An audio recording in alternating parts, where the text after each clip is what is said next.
Hello everyone, कैसे हैं आप सब। आई होप आप सभी अच्छे होंगे। तो आज के इस लेक्चर में हम रियल एनालिसिस का लेक्चर नंबर 6 करेंगे, जिसमें हम fundamental theorem of calculus discuss करेंगे। इसका स्टेटमेंट क्या है हमारे पास, let f belongs to R a, b, मतलब f हमारे पास कोई फंक्शन है जो रीमन इंटीग्रेबल फंक्शन है on close interval a, b पर, एंड लेट f भी differentiable function on close interval a, b। और हम लेट करके चल रहे हैं कि f जो हमारे पास फंक्शन है वो डिफरेंशिएबल फंक्शन है क्लोज इंटरवल a, b पर। किस तरह से डिफरेंशिएट हो रहा है, capital f dash x equals to small f x for all x belongs to close interval a, b। इस तरह से हमारे पास जो फंक्शन है वो डिफरेंशिएबल हो रहा है। देन हमें क्या प्रूफ करना है, फंडामेंटल थ्योरम ऑफ कैलकुलस क्या कहती है कि इंटीग्रेशन चलेगा a से b तक fx इंटू dx हमारे पास इक्वल्स होता है किसकी, capital f b minus capital f a। ठीक है, ये हमारे पास फंडामेंटल थ्योरम ऑफ कैलकुलस का स्टेटमेंट है। इसका प्रूफ देखते हैं। प्रूफ में हम कैसे करेंगे, हमारे पास हमारे पास सबसे पहले स्टार्टिंग में क्या जो फंक्शन है वो रीमन इंटीग्रेबल फंक्शन है a, b पर, तो हम यही लेके चलते हैं let f belongs to R a, b on close interval a, b। ठीक है, then for any given epsilon greater than 0 there exist a partition p। तो हमारे पास कोई भी अगर एप्सिलॉन है जो ग्रेटर देन 0 है उसके लिए हमारे पास कोई भी पार्टीशन p एग्जिस्ट करेगा। बिल्कुल सेम वही पार्टीशन लेंगे जो हम पहले से लेते हुए चल रहे थे और थ्योरम्स में। ठीक है, पार्टीशन किस तरह से होगा, p equals to x0, x1, x2, इस टाइप के हमारे पास पॉइंट्स होंगे, xr माइनस 1, xr, xn तक। ठीक है, इस टाइप के हमारे पॉइंट्स होंगे इस पार्टीशन के अंदर, और जो सबसे पहला पॉइंट है वो हमारे पास a होगा और सबसे लास्ट वाला पॉइंट हमारे पास b होगा। ठीक है, और ये जो पार्टीशन हम कंसिडर करेंगे उसके लिए हमारे पास कौन सी कंडीशन सेटिस्फाई हो रही होगी कि UPF minus LPF is less than epsilon.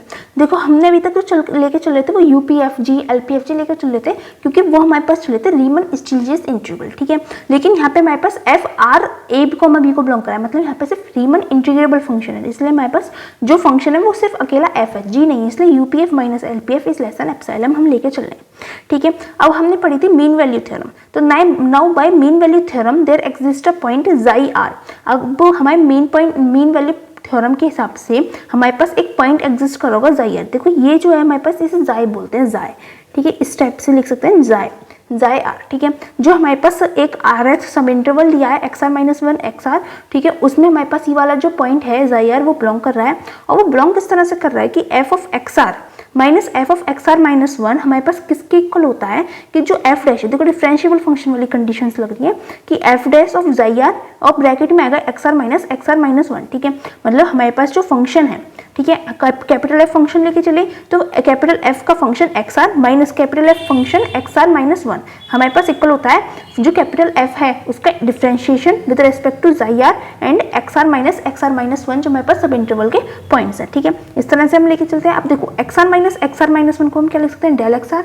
ठीक है, और जो हमारे पास एक्स है वो किस इंटरवल में बिलोंग कर रहा है, close to interval a, b में बिलोंग कर रहा है। ठीक है, अब देखो यहाँ पे हमारे पास क्या है, जो कैपिटल एफ डैश एक्स है वो हमारे पास एफ एक्स के इक्वल है, तो यहाँ से हमारे पास capital F dash xi r है, तो उसे हम स्मॉल एफ xi r लिख सकते हैं इंटू डेल एक्स आर हमारे पास चल रहा है। ठीक है, अब दोनों साइड हम अपने समीशन ले लेते हैं r इक्वल्स टू 1 से लेकर n तक। ठीक है, अब हमने यहाँ पर क्या करा, जो हमारे पास राइट हैंड वाली टर्म थी उसे तो हमने लेफ्ट हैंड में लिख दिया, और जो हमारे पास लेफ्ट हैंड में टर्म थी उसे हमने राइट हैंड में लिख दिया। ठीक है, और दोनों साइड हमने समीशन लिया है, तो समीशन r इक्वल्स टू 1 से n f xi r del X R हमारे पास यहाँ पे रहा, इक्वल्स टू में समीशन r इक्वल्स टू 1 से लेकर n f x r minus f x r minus 1 हमारे पास राइट हैंड साइड में आ गया। ठीक है, अब जो ये हमारे पास टर्म है ये किसके इक्वल आ गया, देखो f x r minus f x r minus 1। ठीक है, r इक्वल्स टू 1 से लेकर n तक हमारे पास समीशन चल रहा है, तो इस टाइप की हमने कंडीशन सॉल्व करी थी जिसमें हमारे पास f की जगह पर g था, इस टाइप से g r माइनस 1 इस टाइप की हमने कंडीशन सॉल्व करी थी, g r यहाँ पे x भी है। ठीक है, g x r minus x r minus 1 इस टाइप की हमने कंडीशन सॉल्व करी थी। जब उस कंडीशन को सॉल्व करी तो हमारे पास क्या आता है, g b minus g a आ रहा था, तो सेम हमने उसी तरीके से इसे सॉल्व करा है, हमारे पास क्या गया f b minus f a। ठीक है, अब now by using another definition of Riemann integrable, अब हमारे पास जो रीमन इंटीग्रल फंक्शन होता है उसके दूसरी डेफिनेशन यूज करते हैं, तो हमारे पास क्या होती है कि समीशन r इक्वल्स टू 1 से लेकर n तक f xi r del X R minus integration a से b f x dx हमारे पास इसका पूरे का मॉड हमारे पास लेस देन एप्सिलॉन होता है। ये डेफिनेशन है रीमन इंटीग्रल की, तो इसे आपको ध्यान रखनी पड़ेगी। क्या है कि हम इसकी, देखो अगर ध्यान रखने के लिए सिंपल सी ट्रिक क्या है कि इसकी लेफ्ट हैंड साइड हमारे पास एडजस्ट रहेगी माइनस में, जो हमें से किसके इक्वल प्रूव करना है, हमें इंटीग्रेशन के इक्वल प्रूव करना है, तो माइनस में हमारे पास ये वाली टर्म आएगी। ठीक है, इसका mod is less than epsilon. ठीक है, ये अनदर डेफिनेशन होती है रीमन इंटीग्रल फंक्शन की। ठीक है, अब देखो ये जो हमारे पास टर्म है ये किसके इक्वल आ गई है, F B minus F A के, तो उसकी जगह पर हमने ये पुट कर दिया, ये हमारे पास एस डी है, इसका मॉड हमारे पास लेस देन एप्सिलॉन है। ठीक है, अब जो हमारे पास एप्सिलॉन है वो ग्रेटर देन 0 लेकर चले हैं, देखो ऊपर एप्सिलॉन इज ग्रेटर देन 0, तो हमारे पास क्या गया है, जब एप्सिलॉन ग्रेटर देन 0 गया है तो देन वी गेट, जब हमारे पास जब एप्सिलॉन ग्रेटर देन 0 हो जाएगा तो ये पूरी की पूरी टर्म हमारे पास पॉजिटिव हो गई, तो मॉड हट जाएगा। ठीक है, मॉड हट जाएगा तो ये नेगेटिव में इधर जाके पॉजिटिव हो जाएगा। ठीक है, उसे हमने यहाँ पे लिख दिया इंटीग्रेशन ए से B F X into D X equals to में क्या आ गया, F B minus F A आ गया। और यही हमें प्रूव करना था। देखो ये रहा थ्योरम में हमारे पास यही प्रूव करना था और हमने प्रूव कर दिया है। ठीक है, आई होप आपको समझ में आ गया होगा। थोड़ा सा इसमें पॉइंट्स को ध्यान रखना है कि हमें क्या क्या कैसे कैसे लेकर चलना है। जैसे कि यहाँ पे हमें another definition of Riemann integral use करी है। यहाँ पे हमने एक जो लाइन है, स्टार्टिंग लाइन जहाँ से हमारा डेरिवेशन स्टार्ट हो रहा है, वो वाली लाइन को हमें माइंड में रखना है। बस ये 2-3 पॉइंट्स है जिन्हें आपको ध्यान में रखना है। बाकी पूरा थ्योरम बहुत ईजी है, इंपॉर्टेंट है, छोटी सी है, तो बस इन पॉइंट्स को ध्यान रखिएगा, आपकी थ्योरम हो जाएगी। ठीक है, अब इसके बाद हम कुछ न्यूमेरिकल क्वेश्चन करते हैं। तो स्टूडेंट्स यहाँ पे हमने एक क्वेश्चन लिख रखा है। क्या क्वेश्चन है, find the value of integration -1 से 2 एक्स क्यूब डी के अंदर क्या है, मॉड एक्स की पावर 5, मतलब डिफ्रेंशिएशन हो रहा है मॉड एक्स की पावर 5, इसकी वैल्यू फाइंड करनी है। तो स्टूडेंट्स इस टाइप के क्वेश्चन में हम क्या करते हैं, देखो मॉड फंक्शन है। मॉड फंक्शन के लिए अगर आपको याद हो तो हम क्या लेके चलते थे, हमारे पास मॉड फंक्शन जो होता था उसकी वैल्यू हमारे पास 2 आती थी। एक तो आती थी हमारे पास -x, एक आती थी +x। -x कब जाती थी, जब x हमारे पास लेस देन 0 होता था, और +x हमारे पास कब आती थी, जब x is greater than equal to 0 होता था। ठीक है, इस टाइप से हमारे पास कंडीशन होती थी। ठीक है, अब हम इसमें भी यही कंडीशंस का अप्लाई करेंगे। इन कंडीशंस को किस तरह से अप्लाई कर सकते हैं, देखो हमारे पास जो इंटरवल दे रखा है वो -1 से 2 तक दे रखा है। तो -1 से 2 को हम 2 पार्ट्स में डिवाइड करेंगे। किस तरह से हम डिवाइड करेंगे, जो हमारे पास इंटरमीडिएट इंटरवल होगा वो हमारे पास 0 होगा। मतलब एक तो हम डिवाइड करेंगे -1 से लेकर 0 तक, और दूसरा हम डिवाइड करेंगे 0 से लेकर 2 तक। ठीक है, इस तरह से हम अपने इस इंटरवल को, इंटीग्रल को डिफाइन करेंगे। ठीक है, तो हम यही लेकर चलते हैं। लेट इसे किस तरह से सॉल्व करेंगे, पहले लेट आई इक्वल्स टू, ये मान लेते हैं कि हमारे पास आई है -1 से 2 एक्स की पावर 3 डी मॉड के अंदर एक्स की पावर 5 और ये मॉड का है और ये डी के अंदर है। ठीक है, अब हम इसे करते हैं ब्रेक किस तरह से होगा, -1 से लेकर 0 जिस इंटरवल में हमने करा है। ठीक है, एक्स की पावर 3 हो गई। अब देखो यहाँ पे जो हमारे पास x है लेस देन 0 वाली कंडीशन है, लेस देन 0 पे हमारे पास जो x है वो माइनस का आएगा, तो इसके अंदर क्या हो जाएगा हमारे पास d माइनस एक्स की पावर 5, ये हमारे पास आ जाएगा। ठीक है, प्लस हमारे पास दूसरा इंटरवल क्या है, 0 से 2। ठीक है, x की पावर 3 हमारे पास एज इट इज रहेगा, d हमारे पास डिफरेंशिएशन है एज इट इज है, और यहाँ पे x हमारे पास कैसा आएगा, पॉजिटिव। तो यहाँ पे क्या हो जाएगा हमारे पास x की पावर 5, सिंपल। ठीक है, अब हम क्या करेंगे, अब यहाँ पे देखो डिफरेंशिएशन हो रहा है -x की पावर 5, इसे डिफरेंशिएट करेंगे तो क्या हो जाएगा, -1 से हमारे पास 0 तो चल ही रहा है हमारे पास इंटीग्रल, इधर x की पावर 3 है। ठीक है, अब जब इसको डिफरेंशिएट करेंगे तो हमारे पास क्या होगा, देखो जो हमारे पास पावर होती है डिफरेंशिएशन में वो हमारे पास आगे आ जाती है। ठीक है, तो हमारे पास ये पावर आगे आ गई। ठीक है, माइनस भी है हमारे पास तो माइनस भी आएगा यहाँ पर।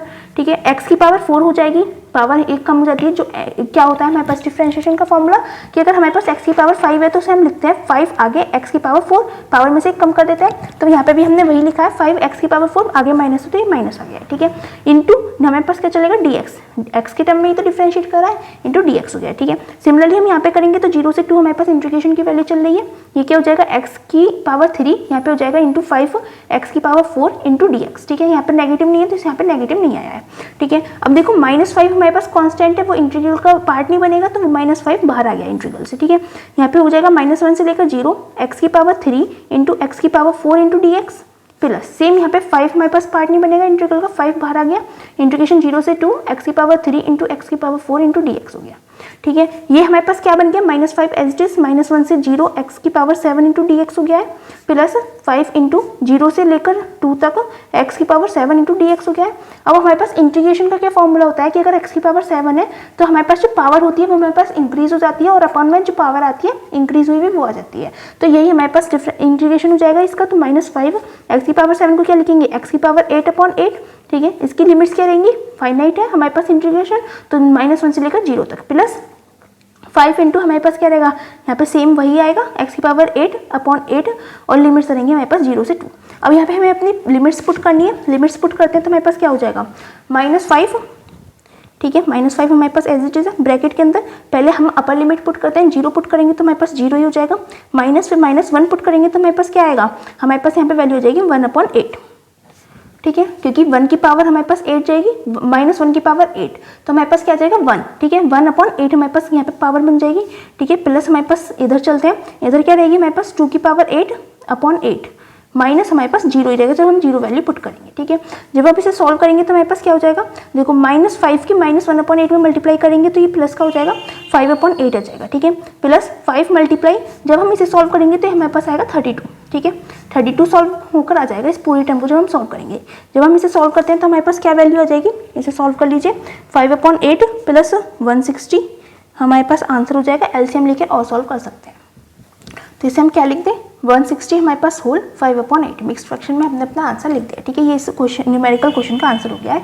आई होप आपको ये समझ में आ गया होगा हमने किस तरह से करा। हमारे पास मॉड फंक्शन था, तो मॉड फंक्शन को हमने एक बार पॉजिटिव और एक बार नेगेटिव इंटरवल के अकॉर्डिंग सॉल्व कर लिया, ब्रेक कर लिया है, ठीक है। जब नेगेटिव इंटरवल था तो हमारे पास जो मॉड एक्स की वैल्यू थी वो -x आई है, और जब पॉजिटिव इंटरवल था तो हमारे पास मॉड एक्स की वैल्यू पॉजिटिव में आई है, और जस्ट हम इंटीग्रेशन के तरीके से सॉल्व करते हुए चले गए, ठीक है। नेक्स्ट क्वेश्चन देखते हैं। अब इसका सॉल्यूशन क्या होगा हमारे पास, ये भी बिल्कुल सेम ही, यहाँ पे तो सिंपल है, कोई भी फंक्शन भी नहीं आ रहा है मॉड, तो सिंपल ऐसे सॉल्व हो जाएगा। i = 0 से 2 हमारे पास इंटीग्रेशन है x²। जब dx² को हम सॉल्व करेंगे तो हमारे पास क्या जाएगा, 2 हमारे पास आगे x × dx, हमारे पास ये इसका डिफरेंशिएशन होगा, ठीक है।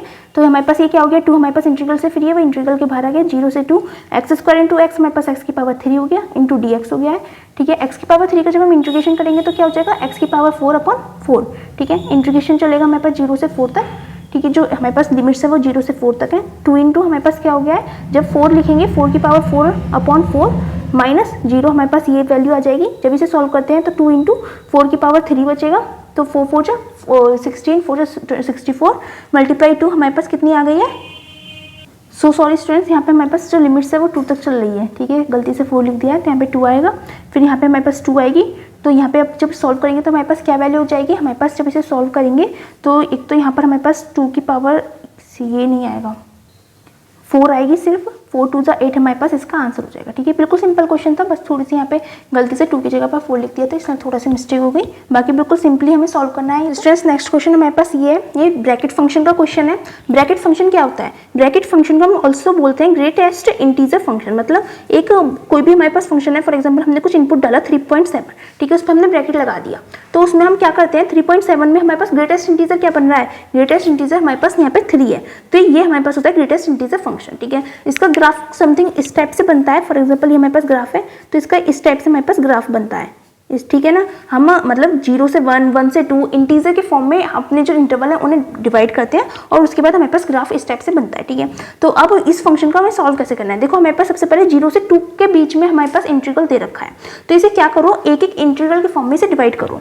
तो डिवाइड कैसे करेंगे, जैसे 0 से 2 है तो किस किस में डिवाइड हो सकता है, 0 से 1 और 1 से 2, तो उसमें हमें डिवाइड करना है, मतलब ब्रेक करना है अपने इंटरवल को। 0 से 1 यहाँ पे हमारे पास क्या रहेगा, इंटू dx² प्लस 0, अब 0 से 1 तो हो गया, अब 1 से हमारे पास 2 रहेगा, और ब्रैकेट फंक्शन x का इंटू dx², हमारे पास ये वैल्यू आ गई, इसे हमने ब्रेक कर दिया अलग अलग इंटीजर्स की फॉर्म में। अगर ये हमारे पास 0 से 5 दे रखा होता तो 0 से 1 1 से 2 2 से 3 3 से 4 4 से 5, इस टाइप से हम अपने जो इंटीजर के फॉर्म में हम इसे एक एक इंटीजर के डिफरेंस पर इसे डिवाइड करते हैं अपने इंटीग्रल को, ठीक है। अब हम क्या करते हैं, यहाँ पे dx² है, dx² को हम सॉल्व कर लेते हैं। यहाँ पे क्या हो जाएगा, 0 से 1 ब्रैकेट फंक्शन हमारे पास x है, dx² की वैल्यू क्या हो जाएगी, देखो x² का जब हम डिफरेंशिएट करेंगे तो क्या आ जाएगा, 2x इंटू dx आ जाएगा, ठीक है। सिमिलरली हमारे पास सेकंड वाले में हो जाएगा bracket function as it is into 2x dx हो गया, ठीक है। अब उसके बाद क्या करते हैं, देखो जब हमारे पास ब्रैकेट फंक्शन दे रखा हो उसके अंदर हमारे पास सिंपल x वैल्यू है, तो इस पूरे की वैल्यू हमारे पास क्या हो गई, मतलब हमें x की जगह पर ब्रैकेट फंक्शन हटा देना है, और x की जगह पर हमें वो वैल्यू रखनी है जो हमारे पास लोअर लिमिट है। यहाँ पे हमारे पास लोअर लिमिट 0 है, तो यहाँ पे x की जगह पर हमारे पास 0 हो जाएगी। इस वाले इंटीग्रल में हमारे पास लोअर लिमिट 1 है, तो यहाँ पे हमारे पास x की प्लेस पर 1 आ जाएगा, और ब्रैकेट फंक्शन हमारे पास रिमूव हो जाएगा, ठीक है। तो हमारे पास क्या हो गया, 0 से 1 यहाँ पे 0 इंटू 2x इंटू dx हो गया है, प्लस इंटीग्रेशन 1 से 2, यहाँ पे x की जगह पर हम 1 पुट कर देंगे, 1 इंटू 2x इंटू dx हो गया है, ठीक है। 0 के इसमें पूरे में मल्टीप्लाई करेंगे, हमारे पास इंटीग्रेशन 0 बनेगा, ठीक है। फिर जब हम इधर का सॉल्व करते हैं तो हमारे पास क्या हो जाएगा, 1 से 2 2 इंटू 1 हमारे पास 2 रहेगा जो इंटीग्रेशन से बाहर आ जाएगा, ठीक है। x इंटू dx हो जाएगा, जब इसे सॉल्व करेंगे तो हमारे पास क्या आ जाएगा, x² का x² इसका इंटीग्रेशन होगा, आगे 2 की मल्टीप्लाई हो रही है, और लिमिट्स हमारे पास चल रही है 1 से लेकर 2 तक, ठीक है। जब आप इसे सॉल्व करेंगे तो हमारे पास क्या हो जाएगा, हमारे पास इसकी वैल्यू आ जाएगी, इसे सॉल्व करेंगे तो हमारे पास आएगा 2, तो हमारे पास एज रहेगा 2 2 4/2 माइनस जब 1 पुट करेंगे तो 1/2, ये हो गया हमारे पास 3 2 इंटू 3/2, ठीक है। 2 से हमारे पास 2 कैंसिल आउट, तो हमारे पास आ गया 3। इस पूरे इंटीग्रेशन की वैल्यू हमारे पास 3 आ गई है। ठीक है, आई होप आपको समझ में आ गया होगा हमने ब्रैकेट फंक्शन में क्या कर, जब भी हमारे पास ब्रैकेट फंक्शन होता है तो हम ब्रैकेट फंक्शन हटा, सबसे पहले तो अपने इंटीग्रल को इंटीजर वाइज ब्रेक कर लेते हैं, एक एक इंटीजर के गैप पर। उसके बाद हमारे पास जो ब्रैकेट फंक्शन है उसमें हम ब्रैकेट हटा देंगे और x के प्लेस पर जितने भी x, यहाँ पे सिर्फ सिंगल x था, अगर आपके पास 2x 3x या फिर x² - 1 इस टाइप से कुछ भी वैल्यू हो जाए तो x के प्लेस पर अपनी लोअर लिमिट पुट कर देनी है। ठीक है, और फिर अपना प्रोसेस बिल्कुल सेम वैसे ही सॉल्व करते हुए जाना है। ठीक है, अब नेक्स्ट क्वेश्चन देखते हैं। नेक्स्ट क्वेश्चन में क्या करेंगे, हमारे पास ब्रैकेट फंक्शन यहाँ पर था। ठीक है, नेक्स्ट क्वेश्चन में हमारे पास डिफरेंशिएशन के अंदर होगा ब्रैकेट फंक्शन, तो कैसे करना है वो क्वेश्चन देखते हैं। ठीक है, तो इस तरह से इस टाइप के क्वेश्चन कैसे सॉल्व करेंगे, यहाँ पे ब्रैकेट फंक्शन हमारे पास डिफरेंशिएशन के अंदर है। देखो डिफरेंशिएशन के साथ माइनस हो रहा है x, तो सबसे पहले तो हम इसे -x वाले को अलग अपना इंटीग्रेशन बनाकर लिख लेते हैं। क्या हो जाएगा, ये हमारे पास आएगा 0 से लेकर 3 तक x इंटू डी के अंदर हमारे पास ये डिफरेंशिएशन रहेगा, माइनस हमारे पास 0 से 3 की इंटीग्रेशन रहेगा x इंटू डी एक्स। ठीक है, यहाँ पे d की मल्टीप्लाई ब्रैकेट फंक्शन x में कर ले तो यहाँ पे आ गया, और d की x में कर देते तो हमारे पास dx बन गया। ठीक है, ये तो बिल्कुल सिंपल इंटीग्रेशन है, ये तो सॉल्व हो जाएगा यूं ही आराम से। ठीक है, अब 0 से 3 है तो सबसे पहले हम इसे इंटीजर वाइज ब्रेक करेंगे। कैसे कैसे ब्रेक होगा, 0 से 1, यहाँ पे x इंटू डी के अंदर ब्रैकेट फंक्शन x रहेगा, प्लस अब हमारे पास क्या आएगा 1 से लेकर 2 तक, यहाँ पे x इंटू डी के अंदर ब्रैकेट फंक्शन x रहेगा। ठीक है, प्लस अब 3 तक है हमारे पास, तो 2 से 3 और हमारे पास वैल्यूज जाएंगे इंटीग्रेशन की, तो x into D bracket function हमारे पास d के अंदर रहेगा, माइनस अब एक ये वाला इंटीग्रेशन रह गया 0 से 3 x इंटू dx। ठीक है, हमारे पास ये वैल्यूज हो गई हैं। अब क्या करना है, जब भी हमारे पास जो ब्रैकेट फंक्शन है वो डिफरेंशिएशन के अंदर हो तो क्या करना है कि हम इस पूरे के पूरे इंटीग्रल फंक्शन की वैल्यू जो इंटीग्रल की अपर लिमिट है वो पुट कर देनी है। ठीक है, यहाँ पे पूरे इंटीग्रल की वैल्यू हमारे पास क्या है, पूरे इंटीग्रल को हम क्या पुट कर देंगे, इस इंटीग्रल की अपर लिमिट, दैट इज हमारे पास 1 हो जाएगा इस पूरे इंटीग्रल की वैल्यू। ठीक है, नेक्स्ट वाले में हमारे पास अपर लिमिट कितनी है 2, तो हमारे पास यहाँ पे भी आ गया 2, यहाँ पे भी हमारे पास d के अंदर ब्रैकेट फंक्शन है, तो इस पूरे इंटीग्रल की वैल्यू क्या हो जाएगी, upper limit that is 3 plus 3। ठीक है, माइनस अब यहाँ पे करेंगे हम इंटीग्रेशन तो क्या हो जाएगा x² 2। ठीक है, और इंटीग्रेशन कहाँ से कहाँ तक चलेगा, 0 से लेकर 3 तक।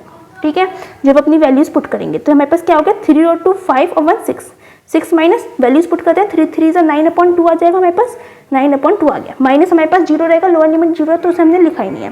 ठीक है, तो हमारे पास क्या हो जाएगा, इसकी वैल्यू 3/2 आ जाएगी जब हम एलसीएम ले लेंगे। इस तरह से हमारे पास ये वाले क्वेश्चन सॉल्व होते हैं। ठीक है, ब्रैकेट फंक्शन में याद रखिएगा, अगर हमारे पास डिफरेंशिएशन के अंदर आ रहा है ब्रैकेट फंक्शन तो उस पूरे इंटीग्रल की वैल्यू अपर लिमिट हो जाती है, और अगर डिफरेंशिएशन के बाहर इस टाइप से दे रखा है तो हम हर एक x की जगह पर अपनी लिमिट लोअर लिमिट पुट कर देते हैं, dx के अंदर नहीं वैसे वाली। ठीक है, यहाँ पे देखो dx हमारे पास एज इट इज चल रहा था तो उसमें हमने अपनी वैल्यू वो पुट कर दी। ठीक है, इस तरह से जो भी ब्रैकेट फंक्शन के अंदर वैल्यूज हैं उनकी। ठीक है, तो हमने यहाँ पे 0 पुट कर दी थी, ब्रैकेट फंक्शन के अंदर 0 है, यहाँ पे x है ब्रैकेट फंक्शन के अंदर तो यहाँ पे हमने 1 पुट कर दिया।